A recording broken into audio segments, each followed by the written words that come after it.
me in 1951 when I came to camp here. I was a camper, and this is the cabin I stayed in Neshaminy. It was my favorite summer, and I loved coming to camp. And I had my 8 best friends in the cabin with me, and one of the things that we used to love to do was to walk down this ramp. Thank God there weren't steps there. It was always a lot of fun. Every morning we would come down and be so excited to go to the dining room for breakfast. It was the start of every day. Yummy. Here comes my favorite counselor, Ken. We called him Kangaroo Ken because he could hop all over the place. Hey there, big guy. You ready to go fishing? Sure am, Camp Counselor. Let's go, buddy. Woohoo! All right, Mike, you ready? Sure am. All right, I got a special surprise. Today, we're going to be learning how to fish with your grandpa, oldest Grandpa. man, Mike. Hey, little Mike, come on over here. Come on over here. Oh boy. This is what happens when you get old. You shrink as you age. You keep getting smaller and smaller. So, little Mike, these are our fishing poles. Ooh, very fancy. Ooh. They are made out of bamboo. You can hold it gently, right down here. So, bamboo is very strong. It will not break. And if you notice, there is a piece of duct tape in the middle of the pole, and there is a real fishing hook in there. Oh. Okay, so I'll take the pole back for a second. So we're going to give you little rules about fishing. So one, you don't take the hook out until you get down there and you find a spot that you would like to fish at. Then you can take the hook out and you're going to unroll it as far as you think you need to unroll it. If you notice, what does this pole not have that most fishing poles do have? A reel. Very good. So guess what you're not allowed to do?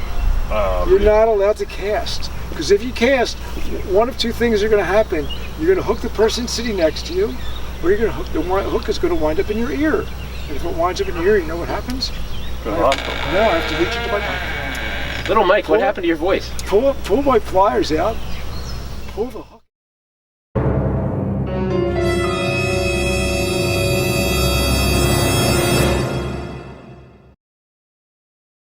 Pull the hook out of your ear, and you will cry because it's going to hurt. Oh no. And then the blood is going to start running down your neck. And it gets really bad after that because the person next to you sees the blood running down your neck and they throw up. And then the person next to them who saw the blood running down your neck and him throwing up passes out.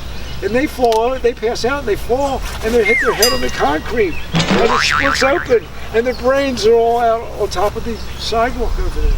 So guess what you're not allowed to do? Cast. There's no what? Real. No casting. Oh. You're not allowed to cast. So after you get your rod and you walk down there and you take your hook out, we have some bait for you. This is breakfast sausage. Looks good.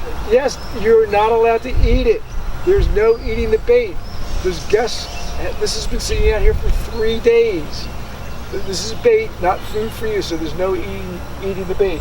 So you take a little piece of breakfast sausage off, you're going to put it on your hook, and you're going to drop your line in the water. And you don't have to, there's no casting, so you can just toss it out with your left hand. You got that? And you're going to toss it out. And it's going to go down, you're going to let it sit in the water, and hopefully you will catch a fish. Yeah, and when you're fishing, you have to be like a doctor. When you're fishing, you have to be like a doctor. Why? You have to have lots of patience. Oh. So, it's likely going to catch are bluegills, sunnies, the worst named fish ever, crappie, which I don't understand. There are some catfish in the pond, and you'll also probably get some largemouth bass. Now, if you hook a turtle or a giant carp, which weigh 30 to 40 pounds, and this is only a 20-pound test line, so if you try to pull them up, they're going to break. But I just happened to bring my girlfriend with me today. Her name is Annette. Oh, it's very pretty. Thank you. So if you hook one of those giant fish or a turtle, ask somebody to bring my girlfriend Annette over, and we will help you to get it out. Okay? Got it. Okay. So what's one thing you're not allowed to do? Cast a No line. casting, no eating the bait, and finally, no running up and down in front of the fishing pond. No promises. No, there's promises. Otherwise, we take the ball away. Okay, because we want to do this safely. Got it. Because some child once got a hook stuck in his thumb, and he wouldn't let me take it out. He sat there for 3 hours till his mother came. Wow. She took him to the doctor. Guess what the doctor did? Took it out. That's right. So, we are ready to go fish now. I think that's the abbreviated version. Okay. So you put some bait on your hook and just toss it out a little bit. I got something. Holy crap. Just like that, huh? I have one too. Okay, little Mike, let's learn how to take a fish off now. So,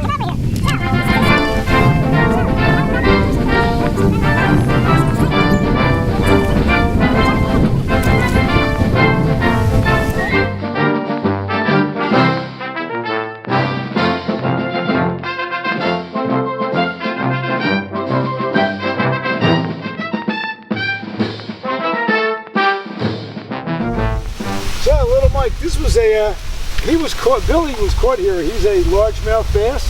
And what was so special about him, when we took him out of the water, he actually sang. And we made a recording of the song that he actually sings. Are you listening? Are you listening, little Mike? Oh, yeah. Here we go. Here's a little song I wrote. Like what you sing it note for note. Don't worry. Be happy. Don't worry. Be happy. Don't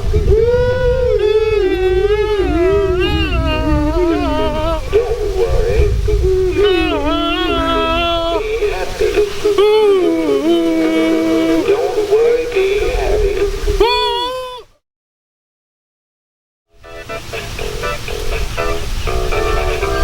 I wanna know, can you help me? How much day? But take me to the river. Na-na-na-na. Drop me in the river. Na-na-na-na. Take me to the river. Na-na-na-na. Put me in the water. Ba-da-ba-ba. Take the algae off with your, just pull it off with your hand. No, it's gross. How do you know you didn't even touch it yet? I can tell by looking at it. I never talked that high when I was a kid. We're still